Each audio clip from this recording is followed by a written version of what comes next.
TNC's turn to pick.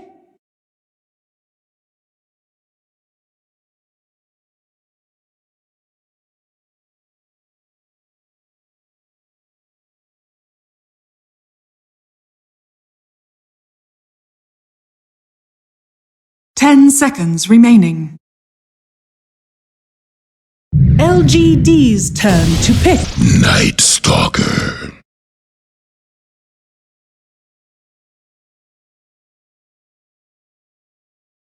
Hello, everybody, and welcome back. It is the final day of the international group stage, and we have two very good series ahead of us. Both me and Draskell are going to be covering LGD versus TNC, which are going to be first series together. And then after that, we've got Virtus Pro versus IG. Both of these series are going to be matches that kind of determine whether or not at least one team is able to end up in the upper bracket. Currently, LGD are already locked into their upper bracket standing thanks to their groups of 10-4 score, while TNC sitting right on the line at 9-5. So they conceivably could lose this series and end up tying to Secret and potentially losing out on that upper bracket spot. So TNC really needs just to pick up one win here in this series, and they're going to start things off with a Night Stalker. Yeah, and going back to what you said about the influencing of the group stage and seeing who makes it to the top, being able to go through in that upper bracket.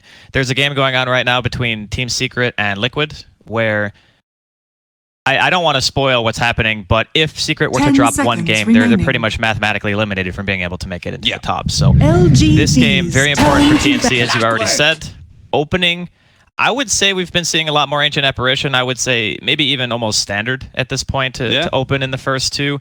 The Clockwork we've been seeing not quite as much, but out of TNC in particular, we know that Sam H plays it very, very well, and I think even Tim's has played it once or twice for the team during the group stages. So nothing really super crazy coming out of either team. I'm a little bit surprised they didn't go for the Naga Siren after that opening. Maybe it's like a little bit too much burst damage. You know, Earthshaker does his combo and you get an Ice Blast over the top, and maybe that hero still dies, but TNC have been doing pretty well with the Naga Siren, and they're able to run it as both core and support. So it's like that thing we were talking about for EG's drafting, the ambiguity factor that they're able to bring to the table with some of these pickups. Here, TNC kind of solidified their picks, I think, pretty heavily. It's very likely we're going to be seeing a Night Stalker 4 position in off lane.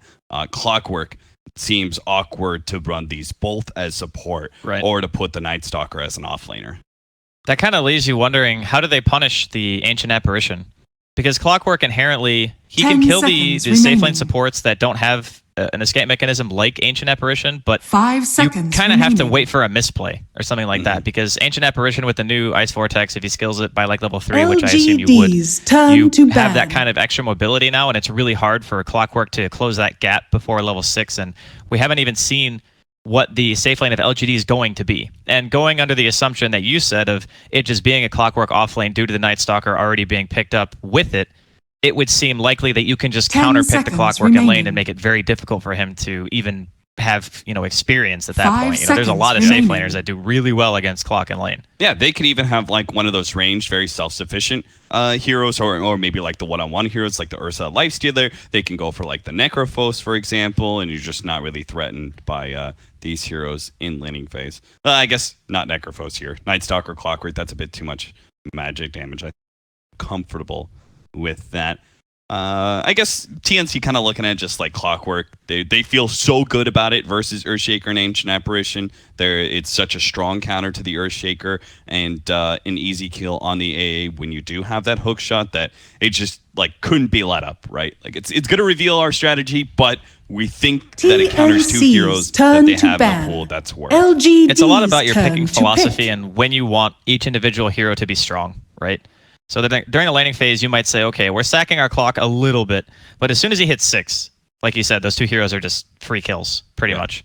And depending on how much effectiveness the Night Stalker can get out of the map, like we don't know what the other support of LGD is. I guess we're kind of assuming off-lane Shaker at this point, just because it seems to be more common, I think, than the support role, even though we have seen it during the group stages. LGD following things up now with a Puck, also a hero that we've been seeing in the off-lane periodically, and most of the time, I would say probably just still going mid because of how strong of a matchup he has 10 versus seconds remaining. most of the other heroes that are picked up now. Because truthfully, you don't really see a heck of a lot of Lina LGD's turn anymore. to pick. And I think that was one of the heroes that became really troublesome for Puck, because she can push the wave just as fast as you, and because of the things like Fire Assault, you can't really effectively trade either. Right. So one of the things that Puck likes to do is go in, get an auto attack or two off phase shift and run away.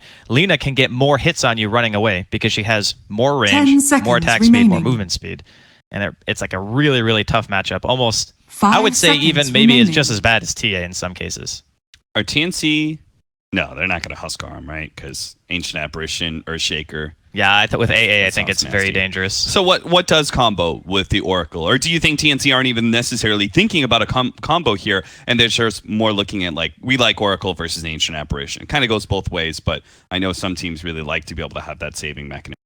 I do against like Ice Blast. DP Oracle a lot, but I think it's the same reasoning of why you wouldn't want to pick the Alchemist or the Huskar, because just AA destroys it super hard. The counter argument, I guess, for DP in particular is that you can buy pipe on that hero, and TNC's it's turn someone who to gets a good amount of farm. So you don't need to worry about, okay, how quick am I going to be able to get a pipe on like a support or an offlane hero? It's this hero is just going to get farm. I'll have a really early pipe against a Puck, a Shaker, the AA, and now a Tidehunter, which is just LGD are stacking their team fight. Yeah, they 10 certainly are. An seconds old remaining. 11 Tidehunter. I can't say it's. I've seen that 5 seconds recently, remaining. but I think I like it just because I'm going to guess that Night Stalker is going to be playing with the Clockwork a bit in this laning phase. Maybe not in the beginning, maybe not until 4-minute mark or something like that, but at some point we're going to have them kind of separate. And Oracle +1 does not feel like a very dangerous safe lane. So your offlaner can be a little bit greedier, and Tidehunter, just his natural tankiness, is going to suit really well, particularly Kraken Shell versus Oracle. Any high attack speed but low damage heroes are naturally hurt by damage reduction the most. I'd say it depends on how many levels the Oracle gets, because you could just as easily say, once you get a few points into Purifying Flames, if you have a safe laner that offers damage, and it doesn't necessarily have to be like this right-click hero, it can be Juggernaut, for example.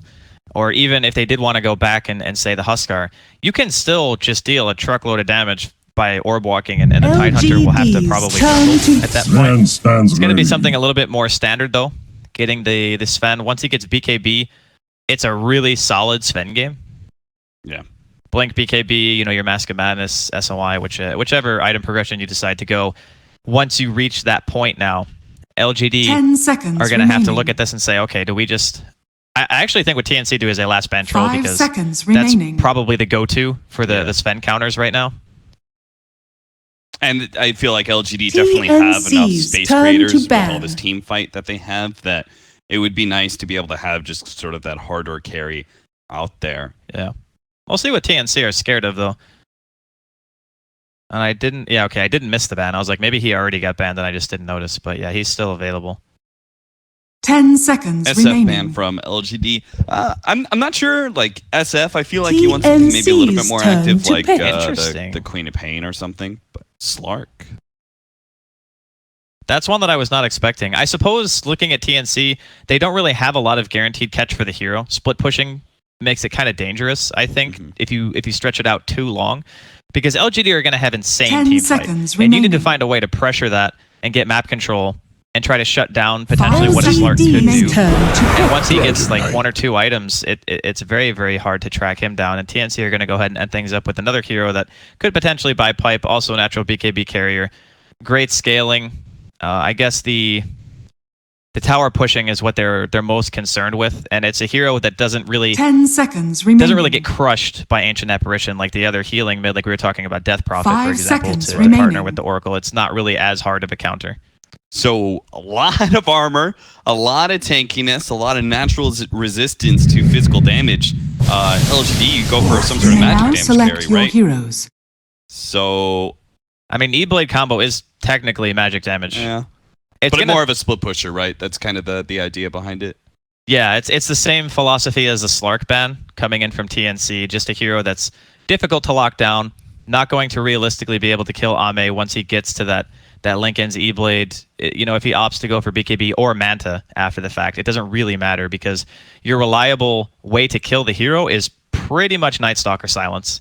and hope that he doesn't get morph off before you cast it. It's very, very unreliable at this point. So LGD putting themselves with I would say almost a pure 4 Protect 1, just given how strong the team fight of the other 4 members of LGD 10 are. seconds And then remaining. you have TNC, who are a little bit more on the clock, want to be able to get that 5 map control, want to be seconds able to remaining. fight, waiting for their own BKB timings, and also seeing what Tim's on that Night Stalker during the early game and 1437 can accomplish in the lanes.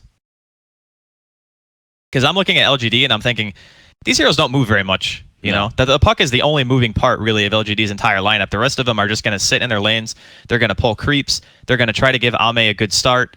Whereas TNC, the Night Stalker, and Oracle combination, you don't really think about Oracle being that strong of a ganking hero, but he offers a lot of damage. That's what he offers. Like the burst of the Purifying Flames, Fortune's End combination is what allows you to get those kills, even on like one of the tankier offlaners such as Hive.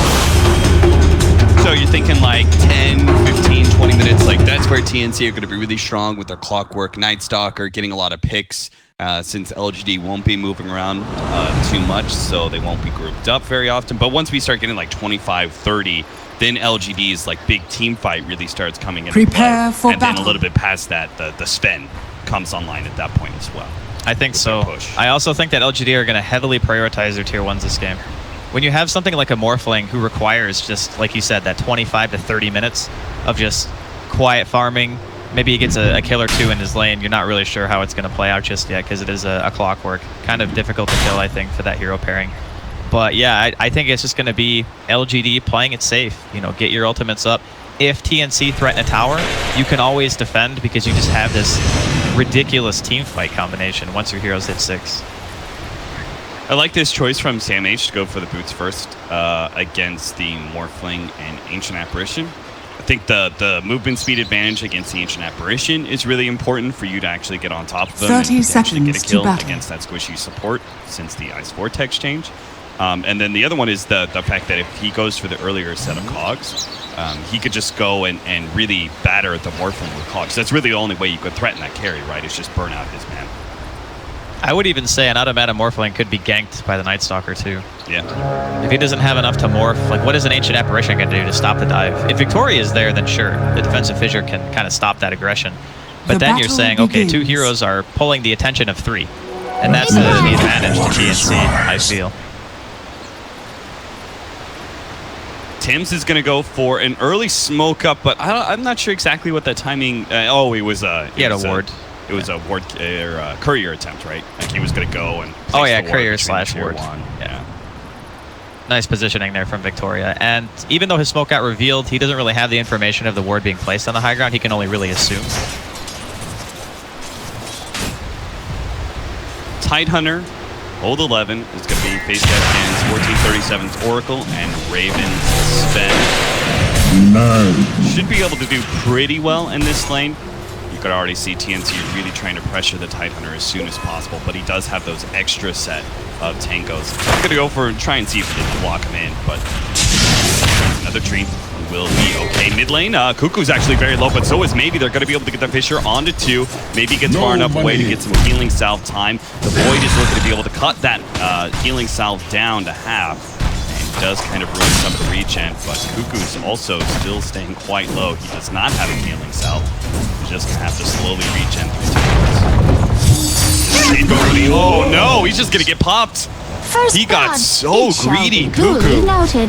Sticking around in lane like that with only the breathe fire. He might have assumed that maybe didn't skill silence at level 2, I guess. It really depends, but if you hit that level and you go for the all-in, it can definitely catch you off guard. I think that's kind of what happened there when they got the first blood. Still, nonetheless, nice play from Maybe. The clutch skill up into a kill. Earthshaker is still going to be chilling around the mid lane. No, they got that first blood. Tim's is going to be playing that roaming 4-position Night Stalker that looks to catch the Ancient Apparition as often as possible, and it looks like they just caught it. Void slowing down, and Sam H stands on top of him, not even needing the cogs. Hold on to that extra kill. He knew he was dead to rights as soon as he got hit by like the first Void. Not really much it can do about that. In that sense, even just having the Night Stalker kind of sitting bottom is still going to apply a lot of pressure to Ame, and I think that Tim's is going to be spending the majority of his time, collecting the bounty runes, walking back and forth. If for whatever reason Sam H and Tim's are both at, LGD's bounty in the bottom forest, and Yao is there, he's just dead. And I think that's one of the only real reliable ways of getting experience and gold that he has right now, because even pulling is dangerous against, not knowing where the Night Stalker is. Sure. They get a lot of damage on Cooper. This is really played out well by LGD. Victoria goes for something that was pretty important, the preemptive enchant totem. Then hits the Fisher block, gets that big amount of physical damage in, and I think just that extra hit was enough for them to be able to bring down Cuckoo again in the mid lane. I seem to see a lot of Dragon Knight versus Puck matchups at this TI, and the Dragon Knight just loses because of just getting ganked so much. Everyone runs to this hero's lane, they try to punish him super hard, and normally you think, this guy's so tanky, how are you going to kill him? But they always manage to set it up. Poor Ancient Apparition. Yao did manage to finally find the ward that was blocking his easy camp, and it's pretty important, right? The Ancient Apparition, despite facing up against Clockwork and Night Stalker, he can't just sit AFK behind Ame and lane cost. Oh, this could be a good opportunity. Fish block. Actually, Fisher doesn't land. Still managed to get the Cold Feet lockdown there. Meanwhile, at top lane, we missed the Night Stalker wrapping around behind the Tidehunter. Got TNC to kill. This is kind of what we were speaking to as well, needing that magical damage to take down Old 11 on that Tide. The Sven is skilling up stun. Raven is not going for the the extra point into Warcry. He's not going for the Great Cleave. He just really wants to punish the Tidehunter, knowing that it is really hard, I think, in this case for Old 11 to not show in lane, because then it's nighttime. Tim's is going to be running around the map. If you're not showing in lane, you're not applying pressure to the safe laner, then Tim's can pretty much go wherever he wants. That was perfect. The fact that Tim's took that bounty rune, because he's going to be able to get his own bounty rune in the Dire Jungle, and that gives him level 3. That's the real feel-good moment right there, right? If you can get, as a roaming Night Stalker, you can get level 3 by minute 4, then you just hit this huge power spike. Whether you get the extra level in Void or you need the silence, either one is a big boon. Old 11, you are in there. Far, and they go for the extra level in Voids, and they're going to be able to slow him down. They just can stun him and hold him in place for so long. Now, Old 11 does mitigate a lot of the damage now that he's level 4. Bottom lane looks like they managed to catch Sam H. Every single time I look to one of these side lanes, the kill attempt is a failure, but mid, we're going to see Cuckoo go by Victoria here. Turns around, manages to get the Dragon Tail stun, but an orb does manage to land on Cuckoo, but the bottle heal is keeping him alive, so maybe dive is not going to work out for him. Sam H actually TPing to the tier 2, but no boost on Maybe means he is going to be caught by this battery. Salt has the orb up, so he's not going to be dying to this. Sam H, he went for the extra level in power cogs, actually trying to stay on top of Maybe because Tim's is coming over now. Victoria's going to be able to get the Fisher onto Tim's, but he's going to fly right over the cliff, going to be able to get the Void here, but no, actually doesn't even go for it. He's going to be phase shift or dodged, and they get on top of the shrine, so happy days for LGD. So much movement coming out from TNC in the early part of the game. Expected though, just given the hero combination that they have. And this is all done without the use of Maybe having the Dream Coil. Once that comes online, you're going to be seeing even more aggression. Might even see him TP to another lane to try to relieve perhaps Old 11, who, you know, despite everything, he's died, still sitting at 21 CS. Not too bad at all. Just keeps on trying to get the cogs burned because he did put an extra level on that. We saw that yesterday, didn't we, with a Clockwork that had a Keeper of the Light on his team? Yeah. Felt like he didn't need the Rocket Flare. Yeah, he was going for like the mass mana burn, and to be honest, if you max cogs and battery, you have the highest 1v1 kill potential. Yeah. Because it takes the extra hit to kill the cogs, they last longer. It's a very good way to make sure that heroes like Ancient Apparition and Earthshaker just straight up die to you when you initiate. Sure. You even get the damage oftentimes. You know, the hero does kill the cogs after 3 hits, but he runs out of the cogs and gets burned by it. It's a wealthy amount of damage at level 4. Tim's and Victoria having that little bump in the night. Night Stalker's right next to him. Night Stalker spotted Victoria on the side here, and I think, yeah, Victoria just spotted Tim's as well. Nothing should come of this 2-on-2. Cuckoo's just going to try and get some damage. Denied. A little bit of chip here and there off of his first dragon form. Taking quite a while to hit level 6.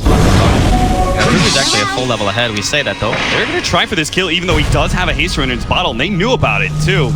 That is going to be coil completely wasted. Top lane, old 11 against Dodge Strength. You're not going to be able to stop that amount of damage. Really do manage to kill Tidehunter again.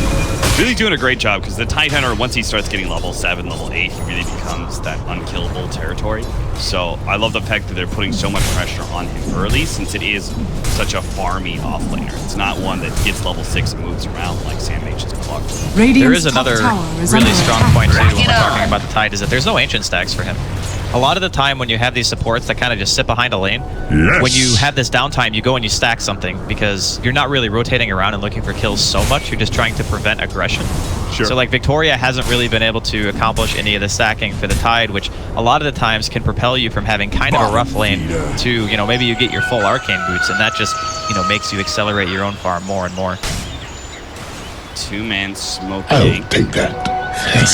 Dire's middle tower is under attack. Smoke ganks are always off. Visibility. You know? Because most teams like to get smoke. Less vision really helps. They're going to try and go onto Tim's here. It's just not going to work. Old 11. Trying to cut through the trees, but LGD, there's no way you catch them. So they give up. Just going to... I think it's strange that they made that rotation without the Tidehunter actually being 6. I mean, he hits it now, so maybe they're trying to go for a timing.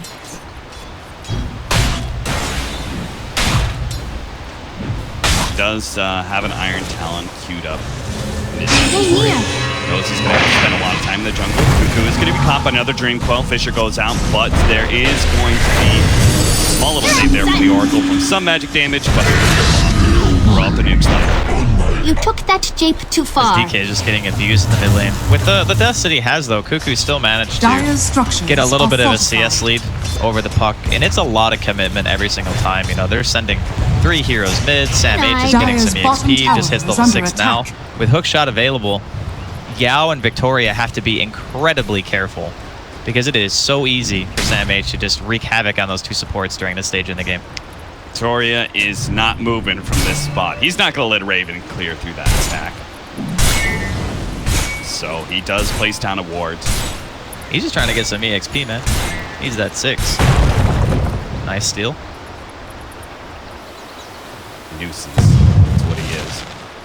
Meanwhile, though, we talked about like the potential of burning out the Morphling's mana. Maybe Night Stalker comes across or something like that, but they haven't actually really saw him doing anything. He's sitting at the top of the net worth chart, 4,400. They kind of sent the Night Stalker bottom the one time when they killed Yao, and then other than that, Tim's has been pretty much claiming the enemy offlane bounty rune, his own bounty, making some rotations towards the mid lane to try to help counter pressure. So he's stunned here. They are going to be able to catch old 11, while at the same time they are going to be diving 14-7. They blow up him back over to old 11, which is now battery assault, both guaranteed kills. Dire's middle tower is under attack. Obviously, TNC get a little bit of better one there in killing the offlaner. Tim's going to be caught here underneath the tower, but coming in does manage to get a stun off. But after the Fisher, but I don't think it matters. Victoria can't get out of here very quickly. So mass rotations from TNC, but with the Dragon Reform used, it's kind of okay. They have rotated a lot of heroes, but they can try and put some pressure on the mid tower. Ame is doing the same here against the offlane tower of TNC. Should be dropping here, depending on how aggressive Sam H wants to play this. I think in the next wave or 2, can just walk in and get it. By the way, the Sam H, he decided to just go for like casual 2 points into cogs, and then only has double battery. I mean, I suppose it's a moot point since we'll be hitting level 7 so soon. Goes for the tower, but they bait it out with the cliff. They're just holding Kuku there. They are going to be able to get the Oracle save here, so Kuku managed to get the last hit onto the tower. Let's see if he can escape. I'm not sure how much he's really going to be able to get out of this. When the Ravage does manage to hit him, it is full commitment from LGD to shut down that Dragonite again. Top lane, Yao. He did. Dire's middle tower is under attack. Pretty cool play from Radiant's top tower is under attack. To kill the support. Radiant structures are fortified. Hit the tower if he wants to, but he's actually TP'd over to start doing his ancient stack with that constraint. Mass efficiency. Yeah, I like this. Especially considering the fact that you know that Ravage was just used, so it's going to be really hard for LGD contest you while you're doing this. You got your shrine up, you know, everything's looking good. Another coil. Tim's 1437 doesn't have the save, but SamH just might with a cogs onto 2 with battery cell going in. But all these heroes are so damn tanky with the lower level of battery cell. It's not going to be very easy for him to cut any of them down to size. So all of LGD will remain healthy. Do save the Night Stalker's life in the process. Got the super efficient shrine usage though from TNC, followed by a smoke. No hook yet though. Yeah, without the hook, they're completely relying on Tim to be able to get the silence off, but he does manage to get it. Slows down maybe. The silence isn't going to last very long, but long enough for the stun to be able to land, and the cogs push back for the extra bit of hold. 6 to 7, 12.5 minutes in, TNC with a very slight lead, but Ame grows bigger and bigger.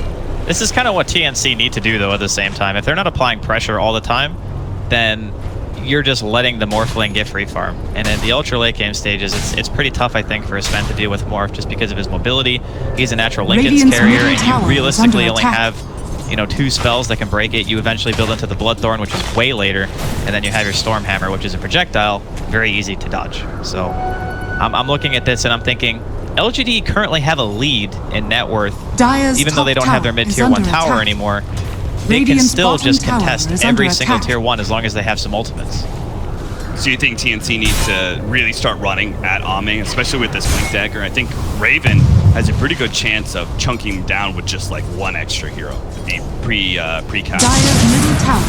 Yeah, it's possible to kill him. They needed the silence off really early though. Radiant's bottom tower is under Raven attack. stands and fights. He does have some heroes behind him. But the H&F Wrench, a nice blast is going to be able to come in and box back Raven. They do manage to get the save for 1437. So he turns on Old 11, trying to finish him off. The Ravage isn't up for 2 more seconds. They're trying to finish him off. The Ravage can go down, but he gets it off just in time. And Sven explodes, so they'll get 1437 as well. Value plays here from LGD. Ame is still full HP, so he'll just keep on whacking on that tier 1 tower. And the rest of TNC is rotating late. Maybe they can kill like a support. Like, yeah, I was thinking right on top of him around the corner. But nothing to really threaten Ame. He needs to take that tower, run to the trees, and be fine. I don't think he... Well, they don't have mana. Yeah, neither one of them have mana. Okay, he is fine. That was very fortunate that Yao tanked that gank, essentially made TNC use all of their mana so that there was nothing left to interrupt the teleport cast. So I guess all is well that ends well for LGD. They get a tier 1 tower, they kill the Sven, they get out with Ame not dying. That was probably everything you could have asked for. I'll take that. Victoria thinking about the Force Staff first for the support Earthshaker, as the Clockwork is such a problem for him and his other support. So yeah, it's super good this game. Even if you just get Night Stalker silenced or voided or something, you as Earthshaker, you're not really that mobile. So you get hit by a spell or 2, or you want to save your Morphling if he's silenced inside of the cogs.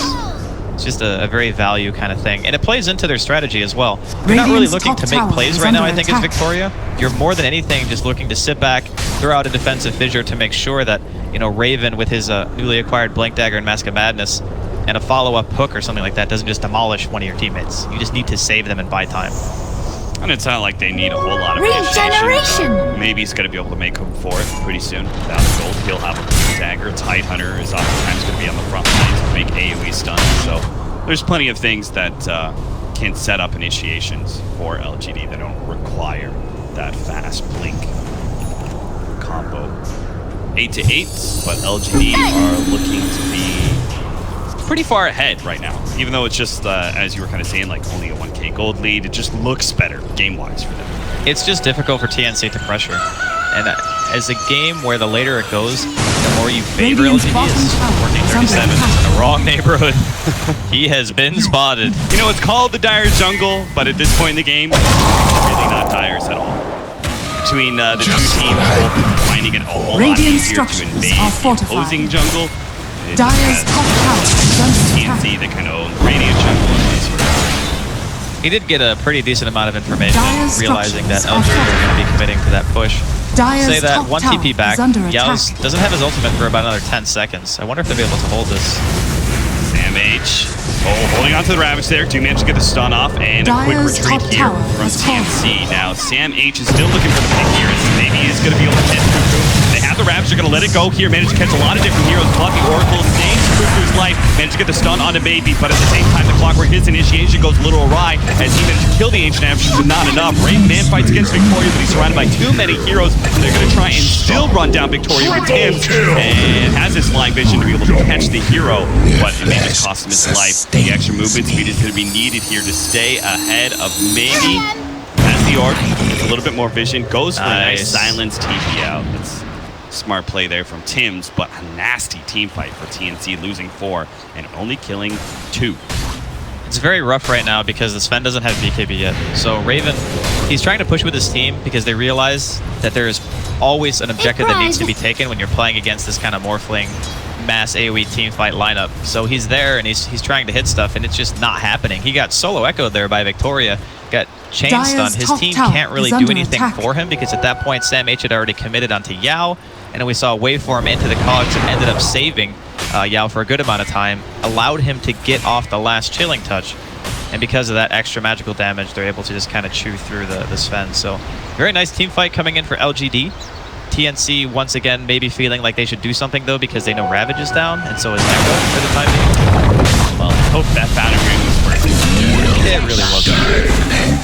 The amount of money that he gives away, and this is, I think, going back to what you said about how LGD kind of just look like they're in a better spot. If you are in a game where you know that your late game is going to be superior, and you are very close in regards to net worth, trades always benefit you, because even killing a hero like the Night Stalker is going to give you a fair amount of golden experience. If you're like super far behind, it's even better if you're that team who has the late game and takes a successful fight. It's very difficult, I think, for TNC, given the way they want to fight, to really do anything until BKB comes out on Raven. I think that is just a necessity at this point. Do you think Cuckoo should go straight for the BKB here or the Shadow Blade? I think the Shadow Blade is better because it helps you scale. And having the Blink Dagger is great, don't get me wrong, but the heroes that you really want to try to kill, I think, are like the Tidehunter first, and without a Silver Edge. Nice blast, and puck combination with the Earthshaker here too. Quick execution of the Sven by LGD. He just exploded. That was a ton of damage. The Veil synergy on this team is huge as well. I have the Ancient Apparition, the Puck Full combo, Earthshaker skills. Eventually the E-Blade coming out on Ame. He's got 2,100 gold, and he's already got the Ghost Scepter for his E-Blade. That is just going to be, any hero is dead if the Fate's Edict isn't perfectly on point. And you're already sitting at an extra 55%. Or a decreasing magic resistance by between Veil and then if they get the maxed out Ice Vortex. Yeah, that as well. They're just gonna, you can't get enough armor. That's you need magic immunity, and someone needs a pipe. I think Tim's is building it. Yeah, he's got the pipe on his quick buy. It's gonna be a huge value item this game. Kind of surprised that they ended up going for the Armlet build on Cuckoo against an Ancient Apparition, because it doesn't really provide you much survivability if you get chunked by the Ice Blast. I was kind of thinking like maybe he just goes the Eternal Envy route, you know, just buy that pipe, first item, let's go. Yeah. It's so good against their team. It's actually, I think, worth it in some cases. Yeah, they're all in on the magic damage. A 4-man smoke up behind Cuckoo's Dragonite, but the smoke is going to pop. They see Yao. They're trying to catch him here, but they're now fully committed. Good hook shot onto Victoria, locking down that Earthshaker. First priority, but the Force Staff does manage to get him outside of the cogs. Old 11, well, they move forward. They do manage to kill Macy's Puck. Tim's, meanwhile, going to be chased down, hit by the Echo Slam. Looks like they're going to be able to lock it down long enough to get that kill, while Old 11 looks to zone the rest of TNC from chasing, as he does have that Ravage. Sam H was doing a little bit of battle from Ame. Say battle, he really just was being a big old punching bag. Force Staff forward, Old 11 doesn't have enough mobility to catch TNC on their way back. Victoria does. He actually is the one with the Blink Dagger. Who had the Force Staff? Oh, was that the Tidehunter? Yeah, they swapped their itemization. So what I thought they would do is just go for mech on Old 11 and then just have the Shaker by Force anyway, because it makes your 5-man just that much better. But if you have someone else with a Force, you might as well fly Blink, because if you're playing at this level and you have the faith in your teammates to save you, you can just skip it.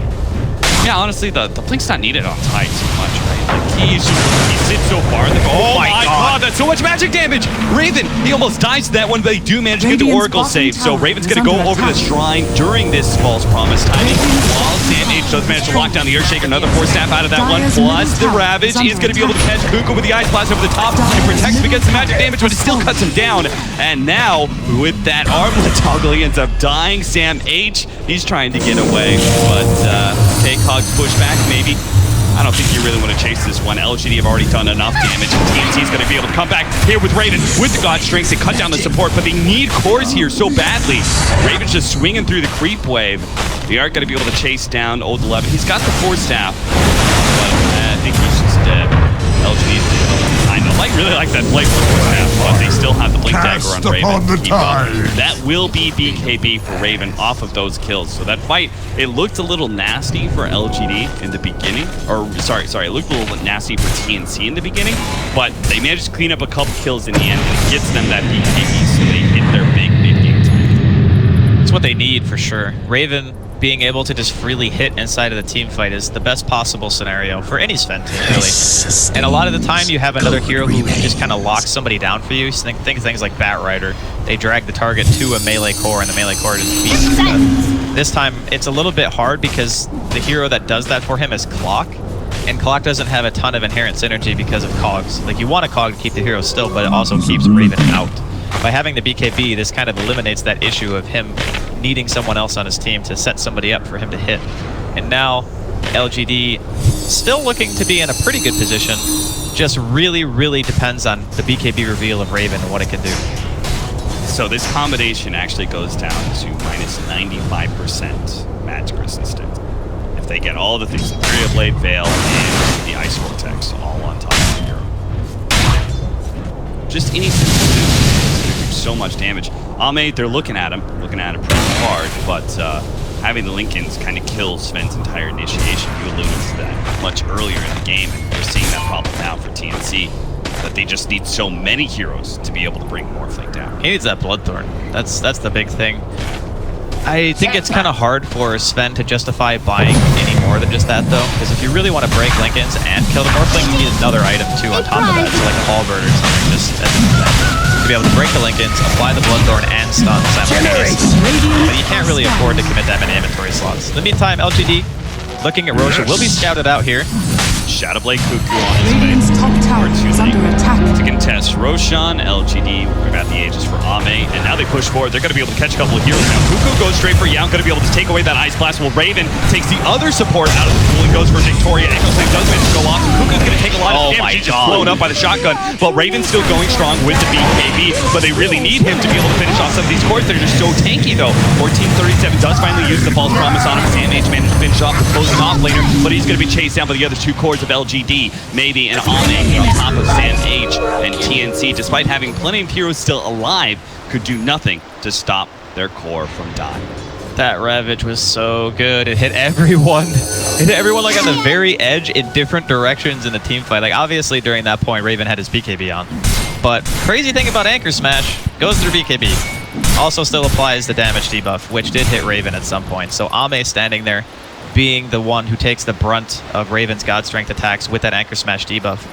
You know, when they changed it to give strength and not just like straight up damage, that makes Anchor Smash better against God Strength, because Strength gives you base damage and Anchor Smash reduces only base damage. So it's not something you think about too much, but every little bit helps when you're trying to live through that onslaught of a BKB Sven. Yeah, it's like that interesting Timbersaw Sven reaction. You know, yeah. It's the same sort of thing. Reducing damage output is very, very nice. And just because, you know, you have that BKB, you feel kind of like invincible as Sven at that stage, because that's your 10-second BKB. That's the point where you're like, all right, let's go. I'm gonna kill everyone. He spent so much time hitting the Morphling that he really couldn't get anything done. And even on top of that, the E-Blade plays more into countering this Sven, because if you E-Blade the person he goes on, like, what does he do during that duration? Like, he has to change targets, you know, maybe there's no one else nearby to hit. can be very tricky. It does feel like there's just way too many kiting mechanisms for a Sven to be successful. All three of the cores are too hard to kill in some way. Puck is super elusive, Tidehunter is super tanky, and he has Anchor Smash, and Ame is just super hard to kill no matter what, plus he has Aegis. So TNC really need a much stronger initiation. Last one was pretty good too. They instantly killed the Ancient Apparition, just like we see 1437, blown up by LGD. But they took out two supports like near instantly in the fight. Yeah, it's just, again, Old 11's Ravage was too good. Like, he hit every single hero that he could, you know, feasibly hit. And poor Dragon Knight was like at half HP when he got hit by that shotgun. Yeah, he had bail on Dire's bottom tower has fallen. Only way that makes sense. Well, this is looking to be a pretty scary timing. They still have Ravage off cooldown. Old 11 is just going to walk up to the high ground and be like, come at me, dude. TNC, how do they stop this push? I'm honestly, I'm very surprised that Ame's backing up. Because with that Aegis and the double Lincolns. Oh, he didn't. Oh, he did replicate. Never mind. I was going to say, I didn't see where it was, but it's in the middle lane. So I think he just wants to keep all the lanes pushed in as much as possible. Because, again, looking at TNC, and we spoke a little bit about this during the draft, not really a lot of wave clear. Yeah. So once the lanes are in, they're pretty much just going to stay in. And I think LGD realized this and say, hey, look, if you have top and mid pushing in with us all being bottom, you can't really kill the creep wave fast enough. They're going to get chip damage on the tier 3 every single time someone leaves to go deep pushing down the lane. There's no rush on using this Aegis. Still got time. He jumps forward. Here comes that magic damage. Fortunately, the Shadow Blade and Force Staff will manage to get him out. Now, maybe does not have more to defend himself here, but they are going to throw down their wrap. Managed to hit 3 heroes on the back line, so Sam H is just dead. No buyback. But the Ravage being used, LGD, we'll see how comfortable they feel continuing to force this situation. They shouldn't feel too scared, to be honest. Yeah, with double Lincolns on them, kind of unkillable. And even if they do get the catch up, Tampin come in. Oh, they blow him up already, but Raven with the BKB goes for Old 11, but that's a Ravage-less Tidehunter. That doesn't really do a whole lot. He needs to be able to bring down some of the other cores. Fortunately, they do manage to take down Ame. That's just like number 1. They actually kill him another round here. Raven doesn't actually have any mana, neither does Cuckoo. These guys are just always manaless. They have really low mana pools. That's one of the issues with the heroes in general. And that's why I think Bloodthorn just fits Sven so well. You just get that mana pool increase, you're regenning all the time. It just feels so good to have one item in your inventory like that, even if it's, you know, some random item that gives you regen, like Lincolns. We see a lot of Svens picking that one up as well. But still a defense, nonetheless. I think Ame still had time to defensively E-Blade against the Sven that was going in on his Tide, but maybe he just didn't figure like it was worth it because he already had expended Ravage anyway. And he wanted to just try to save it for a potential kill instead. But TNC buying themselves time, getting towards that Bloodthorn, that is a huge item. That is the item that basically says, I'm killing whoever I go on unless you physically stop me from doing it. So talking about that Bloodthorn, LGD have obviously kind of owned the timing that we thought TNC and their strategy should have been the most successful. We're going to go into plan B for TNC, which is going late game against the Mormon. Yes. What do you give their chances to actually pull a win out of this? It's all going to be down to Raven. And what I mean by that is, does he get the lucky cleaves? Does he get the one, like, 3-man Stormhammer into a couple of cleaves and just instant crits, everyone dies? That's like the sounds pretty likely. That's the X factor, right? Yeah. That's what Sven always does, because you get to a stage in the game where you feel like, okay, I have so much farm, I'm gonna do this, I'm gonna kill everyone. But if they're all spread out, your God Strength Mask of Madness BKB is really only gonna kill like one hero, and then after that you've kind of expended most of what you're going to be doing during the fight. You just need the one good initiation where maybe LGD are moving around with the smoke and they get revealed and they're too clumped up or something like that. And that's the fight that TNC are going to look at and just be like, boom, 3 or 4 heroes dead right away because of the Sven.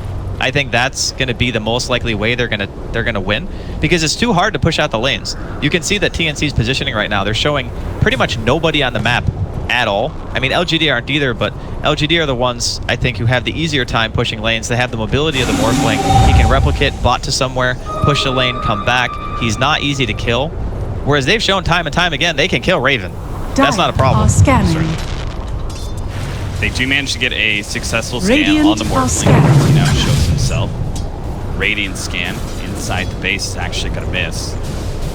So because they can scan inside the base, they may feel a little bit uncomfortable with Ame being out here by himself. Looks like he's kind of baiting his positioning. Not quite yet, but as his team kind of wraps through the jungle, maybe he'll push out a little bit further. But they're still looking towards mid. This would be a really fortuitous engagement for TNC, solely because they have so much vision around where they are right now. Yeah. This is another really good way to take team fights if you're behind. Just play around where your wards are instead of trying to do some crazy smoke into no vision. But LGD are not going to be denied. They're going to force them back. Radiant's top tower is under attack. TNC all managed TP back here. Just a couple of seconds there. Oh, an aggressive force snap onto Tim's. He just found an opening, but they force it. They're going to jump forward onto Ame, but he managed to get a defensive force snap away from that one. So now Raven just has to hit on Old 11. He just doesn't do enough damage. So TNC are now caught outside of their base. The last place they wanted to have a team fight. Sam H, he's going to be the one who ends up going down for that. Great setup there from, I think, Old 11 was the one who used the force snap on Tim's. That was a really clutch play. Kind of forcing TNC to feel like they had to commit, when in reality the best thing you can do in that situation is just watch Tim's Night Stalker just die. Off the Lincoln. Still have maybe Lincoln to throw over to the bottom if he ever gets in trouble. But honestly, what trouble can there be with God Strength down? 35 seconds. There's no way TNC. Oh, Kuko has it. They're going to pop out. Immediately gets Echo Slam. T37 is going to be able to get off the false promise. And it looks like they'll be able to kill Victoria with that one. So killing the backline, that's what they kind of can do. They can kill supports. The other cores are just not going to go down easy, especially as Kuku's going to be jumped on once again. Try to save from the magic damage, not going to be enough. Raven actually underneath the shrine goes for TP out, but the damage is too much. They overwhelm his HP pool, and TNC are going to have to fight again. 4 versus 5, a push back there with the cogs. But he jumps away to his replicant. Maybe it's just going to be Old 11 who can TNC. Are going to be pop with God Strike just to make this easier. But again, LGD are fine with Tidehunter dying, especially when it's after Ravage. They've already fully disengaged. They took the tier 3. They took the melee racks. They're very happy with their position in this game. TNC are kind of being exploited in the way that they need to take fights. The Clockwork is such a heavy committal hero when you go in. If I don't get my kill when I hook, and I don't have an escape item. Like, there's no force staff on Samage. He built for more of the, I want to utilize my effective health pool and get blade mail and try to kill heroes that way, which is fine. But just look at the difference in how Samage has to play the game and how easy it is for the Tidehunter, Old 11, just to walk up behind his team, to stand there, and he pressures just by existing, right?